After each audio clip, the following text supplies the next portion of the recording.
Well, welcome back to the Ropes Family Podcast. I think this is episode 81. I know I say what episode it is every time, and it doesn't say it on the Spotify or the Apple things, but this is what episode one. So 81, and today we are talking about words. Words. Like, what kind of words are we talking about, Courtney? All words. I need to do a better job of introducing you into the podcast. It's okay. Because I just like drop They know you I'm in here. Like, words. All words. I need to do a better job at that. And they know I exist. We know you're there. Yeah. Sometimes it'll be like a minute and a half of me just rambling on, and then you'll be, yeah. Just let you ramble. Maybe that's what this podcast is. It's me just processing things verbally, and then you're just You got some things to say on some of them. some of them I don't. Some of them I'm just like, I don't know. But anyway, we're talking about words because you've come up with these, and I've said this last couple episodes, is you've come up with the next couple of episode ideas, and I liked them. And I specifically like this one. We actually just spent 3 weeks, whatever, couple weeks talking about this in youth. Is the series was called Bad Words, and basically the overarching the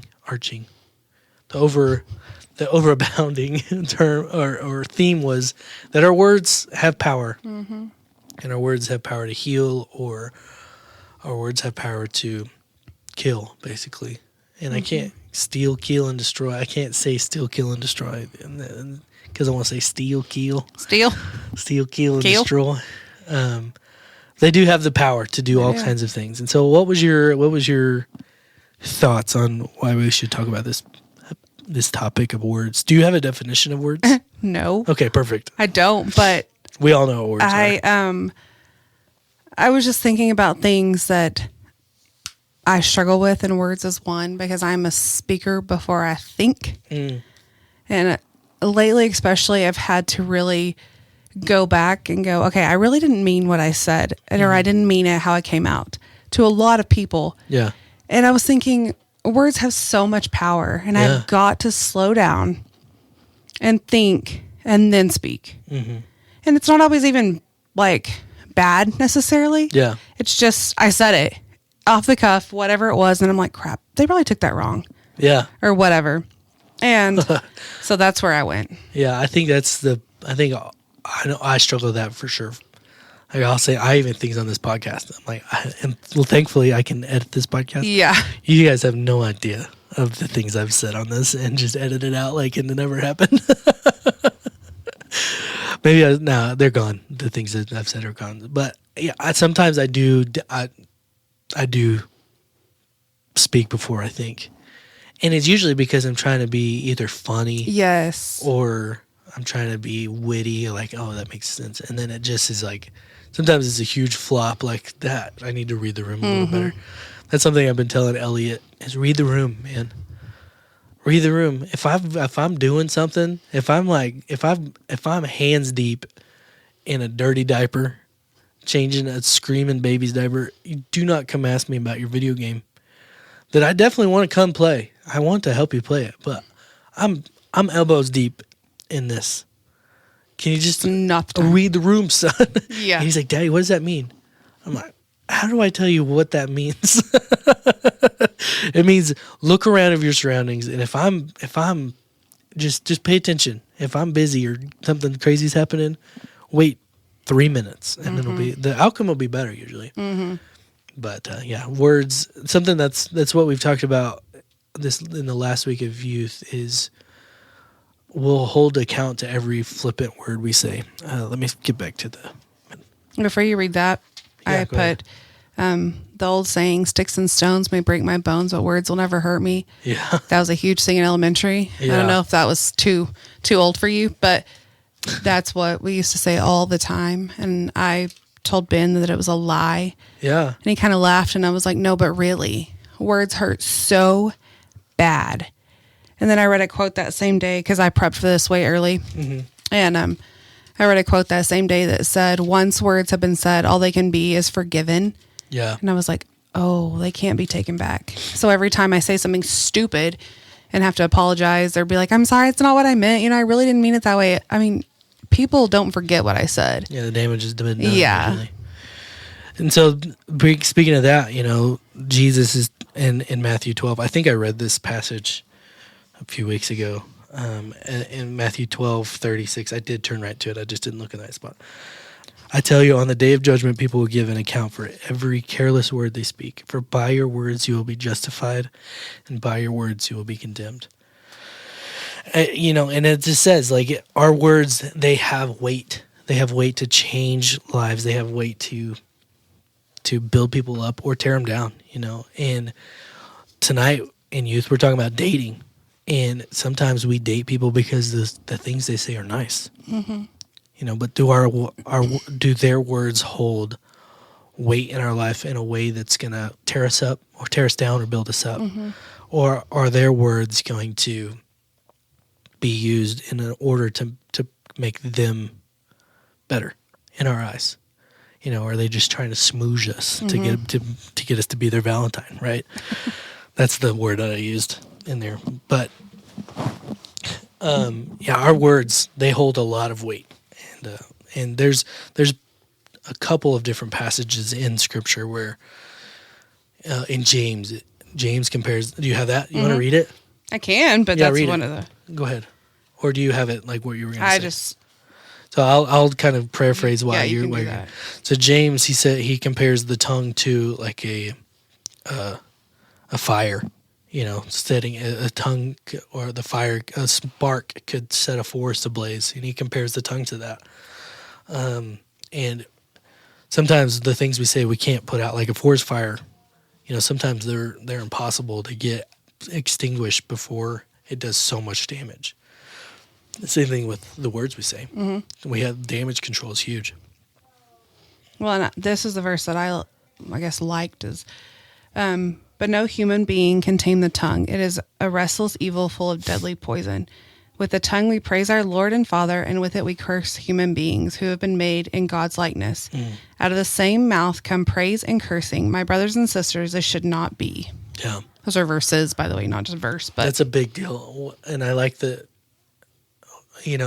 James is saying, like, we are cursing people that are image bearers. Yeah. And that's such a big deal in today's climate. You think about with ICE or with, politics or things like that. Like the words that we say, they're not just going anywhere. They're going, the things we say about people, those people are people. They're image bearers. Mm-hmm. Regardless of what their political views are, regardless if they're here illegally or not. Mm-hmm. Those people are people. They're, yeah. And the people that are ICE are also people. Right. And we have to address those people as people first. And that's the hard part. I think that a lot of people have been struggling with is we can post something online or we can say something and it not really, that we said our piece. But how do our words affect people? Mm-hmm. How do our words affect who we represent as Christs, as Christians? Little Christs. As little Christs, right? How do our words, they affect people. They affect a lot of different things. And we need to realize that in the things we say. Christians give Christ a bad name sometimes with the things that we say. Yeah. Or post. Yeah. Either one, which is still saying. Right. Because we'll post something, once again, usually without thinking, that people are like, well, she claims to be a Christian and she posted, XYZ about whatever situation it is. And then it just makes Christians look bad when you're not even meaning to. Yeah. It's just, that's what we do. And that's what it's talking about is like our words hold so much weight because of who we represent and because of the image we bear, which is God's, right? And so, and that's one thing that I tried to get across to the youth is like our words matter because of the one who gives us the words or because of the one who gives us the ability to speak and who we're talking to. So we can't just be flippant with the things we say. Well, and would you ever say, I asked the girls this one time when they were fighting, I think it was at camp or something. And I was like, would you ever say that to Jesus? They were like, huh? I was like, would you ever be like, I hate your shoes? to Jesus, and they were just kind of looking at me. I was like, you wouldn't. And I know it sounds dumb, but why would you say it to another person that's made in his image? Why would you look at someone and say, your hair is ugly? Who cares? Yeah. Like, you wouldn't say these things. Yeah. To Jesus or in front of Jesus. Yeah. And so we have to watch our words. Yeah. And it's so hard sometimes because, you were telling me a story earlier. I won't get too into specifics, but, sometimes I like to write out, like when I'm doing homework or whatever, I like to think, I type out, this thing is so stupid, I hate doing this or whatever. And then I delete it and then I write the actual assignment. Sometimes it's like, okay, we got to say our piece, but we can't, Yeah. Luckily that's deleted, but delete it. delete it. Yeah. I get it. But sometimes that's why we need to speak slow or think fast. I'm trying to speak slow. Yeah, speak slow. Take it easy. We don't have to immediately respond to everything we see, especially online. We don't have to immediately respond. I have wrestled with that ICE thing for so long, or or even with the Super Bowl thing. And I'm not trying to get super political on this podcast, but buckle up. Like the TPUSA or whatever, their own Super Bowl show versus the one that was on the Super Bowl. I didn't watch either one. I was like, it doesn't matter. And I watched a little of both. So I guess I did turn on both because I wanted to see what it was. But I was like, the one thing I did see on the one that was supposed to be America First or the aired on TBN, the Christian network, is talking about I belong to the drinking class. That's not a spot for if we're trying to represent Jesus, we need to be singing songs about Jesus. And I don't know what the actual goal for that was. Was it supposed to be like America or was it supposed to be Jesus? Because Jesus and America aren't the same person. No, they're not the same thing. And I think that's man. We're getting real political now. We could get in there, but Jesus and America are not the same person, Yeah. and they don't need to be worshipped the same. Jesus is king over America, and if Jesus's opinions are different than America's, you've got to choose Jesus. And I know that's hard. I know that's hard for some people because we like America, because America's comfortable. But Jesus isn't comfortable all the time. Right. And we have to pick that. We have to pick Jesus over it. And the same, and I think the TPUSA thing is a prime example of cultural Christianity. They say Jesus to check off a box because that's what good people do. Good Americans, they like Jesus. But what that was not giving any glory to Jesus. I will say it was interesting to see Kid Rock's change of his life because I'm not old. I didn't pay attention to a whole lot of this, so I could be completely wrong. I'm not old enough to know. Yeah, I didn't. Diggy. I didn't know that song, but apparently it's a really horrible song. Oh yeah, like a really really bad song. And then the little violinist thing came out and whatever, cellist. I don't know. Sorry, I don't know instruments. And then it introduced this guy. I was like, who? That looks like Kid Rock. And so whoever was at my house Googled it. Was like, oh, that is Kid Rock, but that's his regular name. And I was like, okay. And then he started singing, and it was this song that it's not even his song. It's a Cody Johnson song. But then he started singing a different verse with Jesus in it. And when I started reading about it, it's because I guess he was not a good person. And then he found Jesus and changed his life, and now he lives for Jesus. I'd hope so. I don't know if that's the truth. I'm just telling you what I read, but I was like, that's a really cool thing to see. Still not okay for all the other songs that we're saying, but that part, I was like, that's really cool to see. Yeah, and I think you just got to weigh on what they're trying to represent. I think some of it was, plugged as, hey, this is going to be the Jesus version. And then we turn that on, and we have to, that's not what that was. Yeah. And I think it was marketed incorrectly or something happened. Yeah, I don't even know what it's marketed as. Yeah. Maybe we just thought it was marketed towards a thing because of the whole turmoil. But I really think that is a prime example of cultural Christianity. that needs to be addressed. Like that's not. I mean, probably watching the Super Bowl probably wasn't the most Christian thing to do either. But I don't know how we got to this. Words. Words. But it just goes to show like how much our words matter, because that was marketed a certain way, and Christians tuned in thinking it was something. And then we quickly discover, okay, that's right. And that takes discernment, and okay, and was that better than Bad Bunny? Who knows? I don't know what Bad Bunny said. I don't know anything about Bad Bunny. Also, I want to address that too, because at the end of the Super Bowl, his Super Bowl, it says, "Love is more powerful than hate." I'm speaking slow here because I don't want to say things incorrectly. Do they know what love they're talking about? Do they know love? Because I do believe that love is more powerful than hate. But what love are they talking about? And we have to be able to discern the love that we're talking about, because that sounds so good. It does. It is. But what love are they talking about? Are they talking about the love of God? Because, love is, if they're talking about that. That is. But you have to look at the fruit. That's another thing. We are known by our fruit. That's right before that passage I read in Matthew a second ago. Turn right to it again. Is a tree is known by their fruit.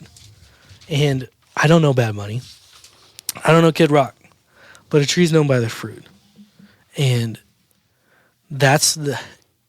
how our fruit is seen. I explain it like this. How do we know a corn plant is a corn plant? Because it's got corn on it. How do we know a Christian's a Christian? Because we see Jesus in them. I have that in here. And a good way to show Jesus is by the word we speak, the words we speak, and if they're his words.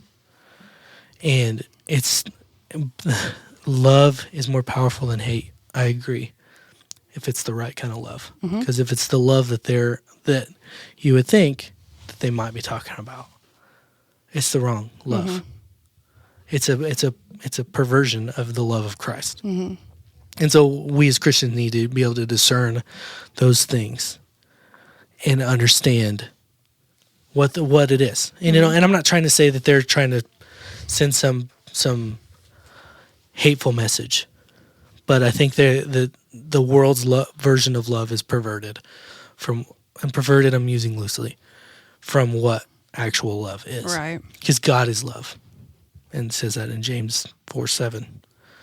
4:7 or 9 or 8 or 9, somewhere in there. 1 John 4:7.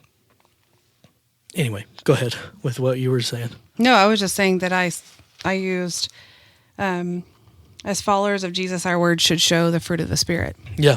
I mean, if it's not showing the fruit of the Spirit, then we're not speaking what we should be speaking. Yeah. If we're not speaking with love and joy and peace and patience, we already know I don't do that all the time. But if we're not doing those things and we're not showing Jesus, we're not speaking the right words. Yeah. A tree is known by its fruit. And it's so important that we reflect our fruit by the words we use. So on the flip side, words can be an encouragement. Yes, they can be. And they can be positive. Yeah, they sure can be. And sorry, and the podcast got real heavy real fast. Hey, we're gonna tear it back up. Here we go. I'm hungry, and so that's probably He's why. a little hangry. That's probably why I got to where I was. I told him to eat before this, by the way. But you probably just heard my stomach rumble. I heard it earlier. Yeah, so it's. I'm not kidding, but I think when we talked about doing this episode, we both came up with the same passage, and it was in Ephesians, right? No, okay. I have an Ephesians passage. I don't. And I use this kind of as a gotcha sometimes. I'll hear somebody, and it's usually if it's a light matter, like if they're kind of just like lightly teasing or being lightly funny or whatever, not like full on bullying. But I'll use this passage. I'll say, hey, you have a Bible on you? I want you to read Ephesians 4:29 real quick. Can you do that? And then they'll go get their Bible, and it says, no corrupting talk. This is Ephesians 4:29. Let no corrupting talk come out of your mouth, but only such as good for building up as fits the occasion, that it may give grace to those who hear. That's just, that's a good reiterating, our words need to be used for building up because our words can definitely be used for tearing down. And words that fit the occasion is an important part because sometimes nice words don't fit the occasion, but grace-filled words do. Mm-hmm. And sometimes we need to admonish, which is not always nice, but it is grace-filled. Mm-hmm. And so as words fit the occasion, our words need to be used for building up. Sometimes you gotta tear pieces back, right? You gotta take bricks down in order to build it back up, right? So we need to make sure our words are doing those things correctly. You got anything else? Well, the day that I prepared this, the verse of the day was Proverbs 12:25, which is anxiety weighs down the heart, but a kind word cheers it up. And I thought that was cool because I have a friend who suffers from horrible anxiety, and that day she sent some Snapchat, and I was like, "You're the best mom." Just it was something fun she did or something. She was like, "I needed that." Yeah. That's all she sent back, and I was like, "You needed that? Like, how did that?" And she was like, "You don't understand. Like, I was struggling this morning, and you said that," and I was like, "Oh, well, thanks. I don't feel so bad about myself." And I was like, that verse plus that, it was like words really, really matter.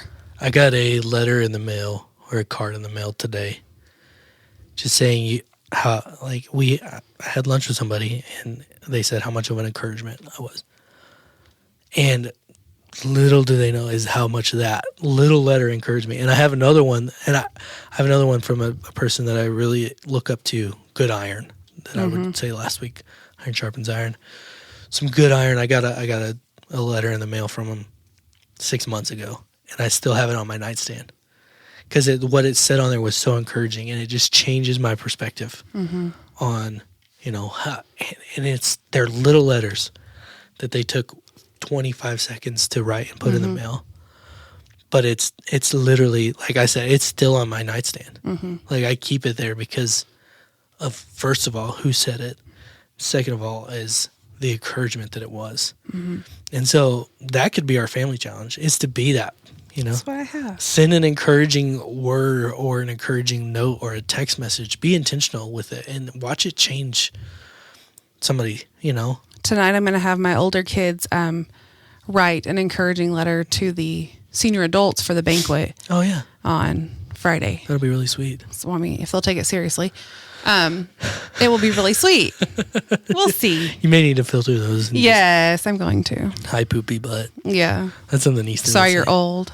Yeah. Sorry you're old. You have a stupid banquet. I didn't get invited. Yeah. Anyway. That would be something Easton would say. Hi, poopy butt. Hi, poopy butt. Yeah. It's funny. We've been calling each other funny names like that recently, and it's been way. I probably shouldn't be doing that. I need to let no corrupting talk, no corrupt poopy butt talk come out of my mouth. It's corrupting. Poopy butt. Poopy butt. Potty words. Potty word. I need to find a bleeping button, and I'm just gonna funny. This is what he says to me all the time. Da, da, da, da, and just beep all this out. That'd be really funny, actually. I think I'm gonna put a beeping noise in right there. That'd be funny. Let's see if I can figure it out. We got anything else? Nope.